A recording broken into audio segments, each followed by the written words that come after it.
S-Y-O-N. P-E-R-S-U-P S-Y-O-N. Okay, sabi siya dito, ito ang hakbang. Ito ang hakbang. Ito ang hakbang pagkilala ng mga nakalimbang. Ito ang hakbang.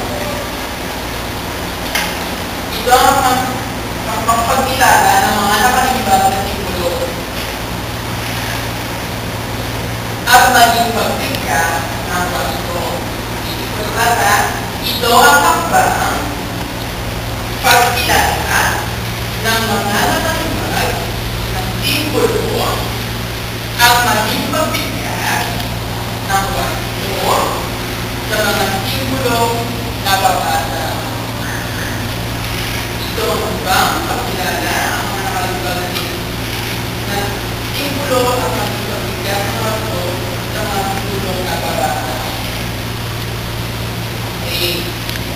Hakbang daw na pagkilala. Dahil ito ang hakbang sa pagkilala sa mga nakalimbag na simbolo. Tayo, diba? Elementary para kinder pa lang tayo, tinutuwa na tayo kilalanin yung mga letter. Diba? Tinutuwa na naman po natin ito, letter ito, ito. Kasi doon, lahat mga ito sa dati ko, yung mga salita na yan, ayan yung mga simbolo na pag pinagsama-sama mo yan, makakabuo ka ng salita. Diba, kunyari, simbolo. Kunyari, simbolo B, simbolo A, simbolo F, simbolo O. Nakabuo tayo ng pagkaan ng salita dito. Anong mangyayari? Ang nabuo namin salita, baso. Ayun yung nagkakaroon ng salita. Makikita mo, letter E yan, or letter E yan, letter F yan, or letter O yan.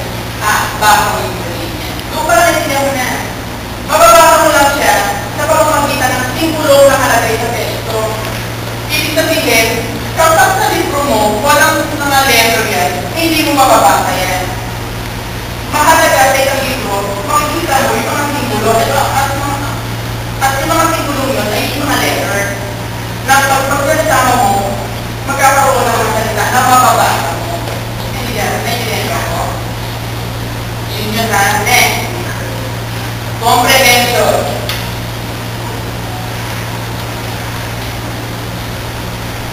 Comprehension.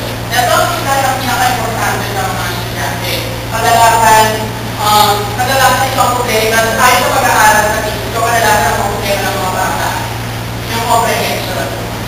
Marunong mo sabi wala kang comprehension. Comprehension. Pag-proseso ito ng mga informasyon. Kaalaman,